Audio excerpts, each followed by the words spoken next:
मीरपुर नाम के शहर में तेजस अपनी पत्नी नीरू के साथ रहता था। पति पत्नी दोनों ही नौकरी करते थे। एक दिन तेजस गांव अपनी माँ के पास फोन करता है। हेलो, प्रणाम माँ। जीते रहो माँ, तुम दादी बनने वाली हो हैं? अरे वाह, ठीक है बेटा, मैं कल ही आती हूँ। जब माँ जी शहर पहुंची तो बेटे बहू ने बहुत अच्छे से स्वागत किया। लीजिए माँ जी, चाय। अरे गर्मा गर्म पकोड़े ले आओ माँ के लिए। नीरू रसोई में गई और 2 मिनट में ही पकोड़े ले आई। जी ये लीजिए। बहू जादू से बनाए हैं क्या?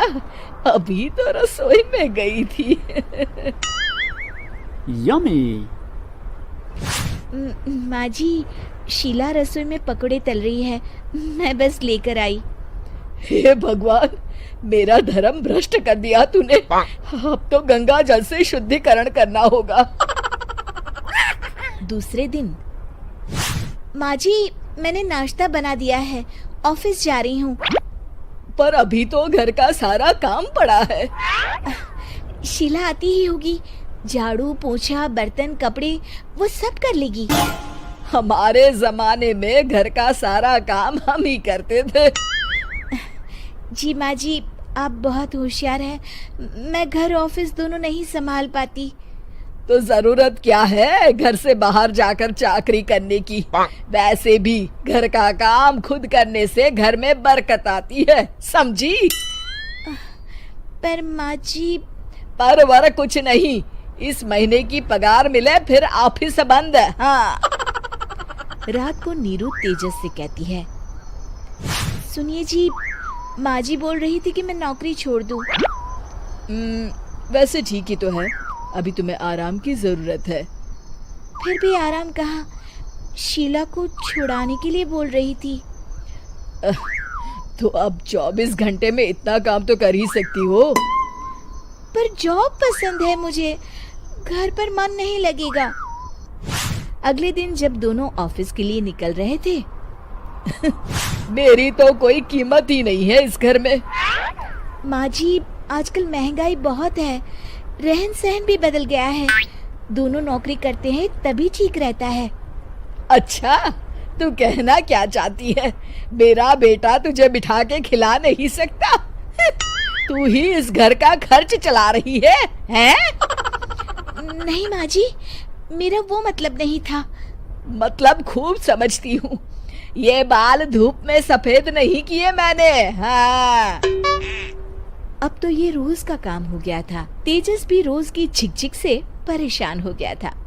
एक दिन उसने कहा, नीरू, वैसे भी तुम्हें मैटरनिटी लीव मिलने वाली है, तो अभी से ही छुट्टी ले लो। पर क्या, मेरी सैलरी अच्छी खासी है। आखिर नीरू ने रिजाइन कर दिया। जब बच्चा हुआ तो घर में सब बहुत खुश हुए। कुछ दिनों बाद तेजस फाइल देख रहा था। क्या हुआ तेजस, कुछ परेशान लग रहे हो? हाँ, वो हमारी जितनी सेविंग्स थी वो तो हॉस्पिटल में और छठी के फंक्शन में खत्म हो गई है नीरू। और अभी वैसे मंदी चल रही है तो मैं बोल रही थी कल मुन्ना को हेपेटाइटिस का टीका लगवाना है। नीरू, क्या पोस्टपोन नहीं कर सकते? नहीं जी, बिल्कुल नहीं। अब तेजस को समझ में आ रहा था कि उससे गलती हुई है। पैसों की कमी का असर घर के माहौल पर भी पड़ रहा था। अगले दिन, बेटा मेरा चश्मा और ये दवाइयाँ ले आना, पर्चा देते हुए माँ जी ने कहा।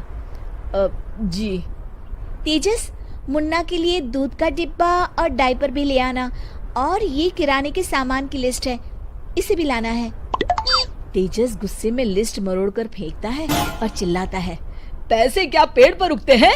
ये ले आना, वो ले आना। अरे पर ये जरूरत का सामान ही है। वो गुस्से में बिना कुछ कहे ऑफिस चला गया। अरे लंच तो ले जाइए। नीरू दौड़कर डिब्बा पकड़ाती है। एक दिन खाना खाने के बाद, नीरू, अब तो मुन्ना कुछ बड़ा हो गया, तो अब तुम वापस ज्वाइन कर लो ना जॉब। पर इस रिसेशन में जॉब मिलना बहुत मुश्किल है।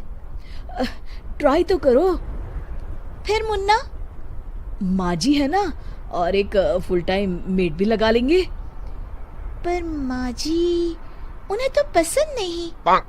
तभी माँ जी वहाँ आ जाती है और प्यार से नीरू के सर पर हाथ फेरते हुए बोलती है, अब मेरी समझ में आ गया बहू, पहले के और अब के समय में अंतर है। तुम काम शुरू करो, मुन्ना की जिम्मेदारी मेरी। मेरी प्यारी माँ जी। ये कहकर नीरू उनके गले लग गई। शिक्षा परिवर्तन